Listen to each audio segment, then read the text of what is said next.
Ain't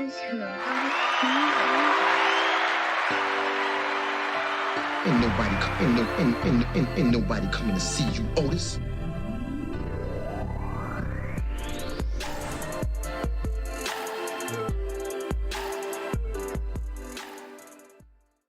Hey, this is your man, Otis Who, from the Otis Who podcast. And guess what? Ice Cube responded.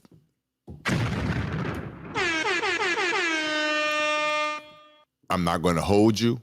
It's Friday evening. As you can see, I'm in my robe. I was about to go. I'm not going there. Let's get straight into it.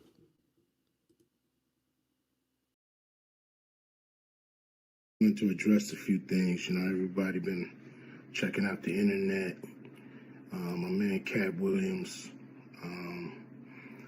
First of all, I just want to say, we shot that movie over 20 years ago, so people have different perspectives, and it's been a long time. I also want to say, every comedian that I've worked with, every comedian that I've put in a movie, I only put them in the movie because I thought they was funny. I thought they was perfect for the part. I tried to put them in a position to win. That's what it's all about, I look at from, Chris Tucker and Bernie Mac and Mike Epps, Katt Williams, Ricky Smiley, Michael Blackson, Cedric, Kevin Hart. All these guys I know are funny as hell.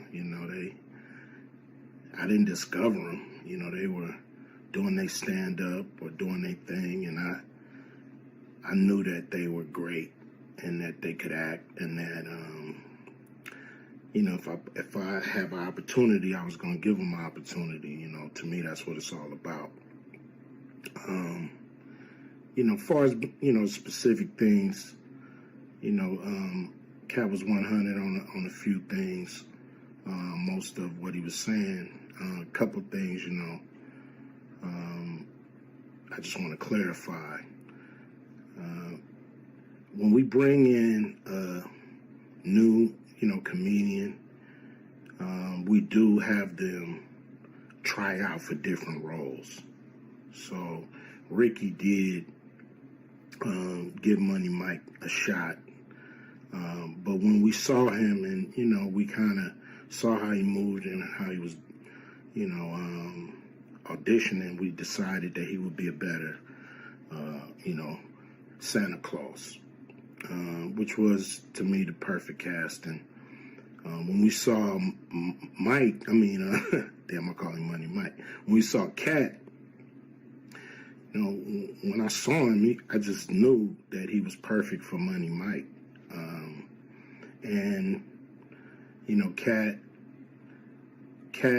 said he wrote his role, which, the role was written, but he enhanced it. This is why Katt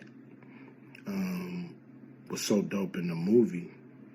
Money Mike had a small role, about as big as the Santa Claus role, but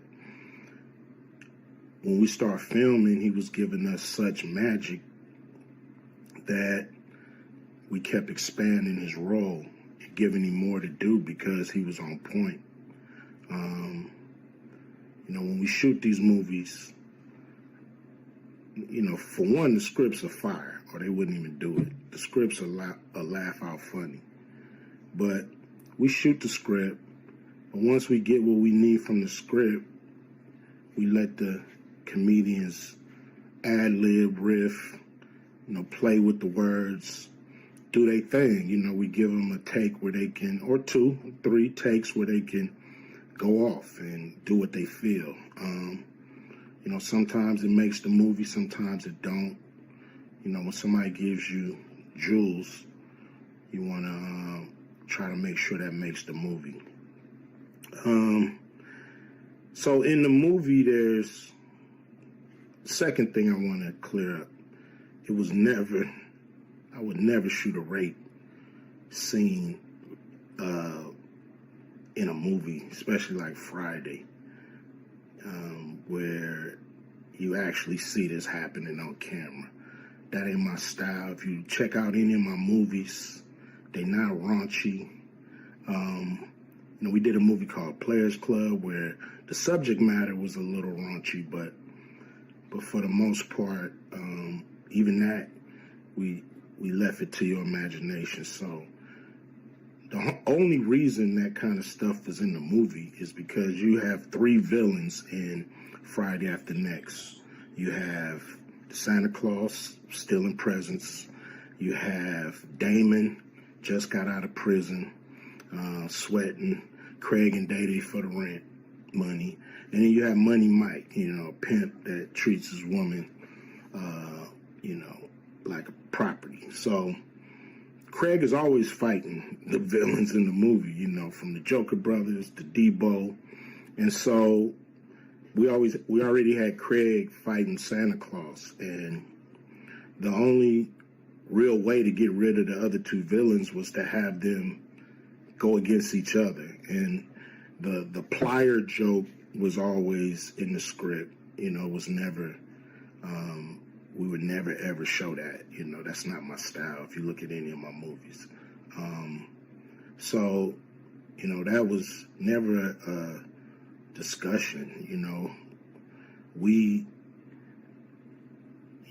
at that point in everybody's career, we would listen to a certain extent, but we wasn't gonna change the movie for any actor. We do what we feel, and if it was a rape scene, it would have been in the movie. It was no reason not to shoot it. But that's not my style. I don't even like that kind of shit in movies, on camera.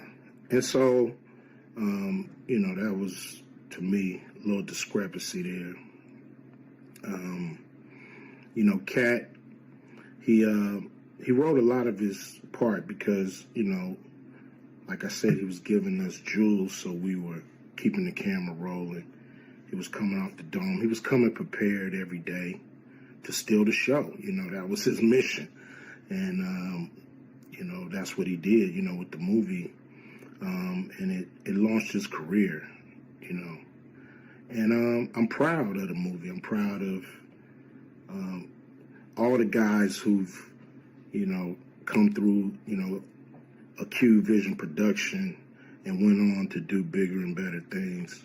And look, a lot of people are talking about pay and how much they was paid on these movies that were extremely low budget. Most of these guys worked a couple of days, and when you're doing a movie, there's over 100 people working on the movie that need to get paid.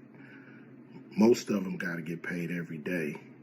And there's pre-production and post-production. Even after you finish with the actors, you got to pay editors and sound people. And my movies are all about quality, so most of the money go up on the screen. I'm not giving you no bullshit. I'm not giving you no low budget, shit you can laugh at because it's so cheap. So, we try to put all the money on the screen. And so any actor that's mad at what they got paid, just look at what you was doing. Look at where your career was at the time. Take a look at where it is now. And Friday has something to do with that, I believe. And I put a lot of people in movies, but they ain't never put me in a movie. So you could take that for what it's worth. You know what I'm saying? I've given a lot of these guys opportunities. And I still act, so I'm waiting for a call. I ain't got to produce everything or write everything. I got love for all the comedians that I've worked with. Got, much love for Katt. He spoke up for me a lot. And I just wanted to be clear and clarify some things. Well, is it me or does it take him a long time to tell a damn story? Good Lord. But hey, He definitely cleared up some things, and he way for sure validated some things. Katt Williams was definitely not far off from what he was saying, so I'm still riding with Katt Williams. If you like the content, please hit the like button and hit the subscription button. Make sure you hit that little bell to make sure you know when the upcoming episodes are coming up, which they'll be coming back to back like that. I am your host, Otis Who? Ain't nobody coming to see you, Otis. Until next time. Otis Who? Music. Ain't nobody coming to see you, Otis.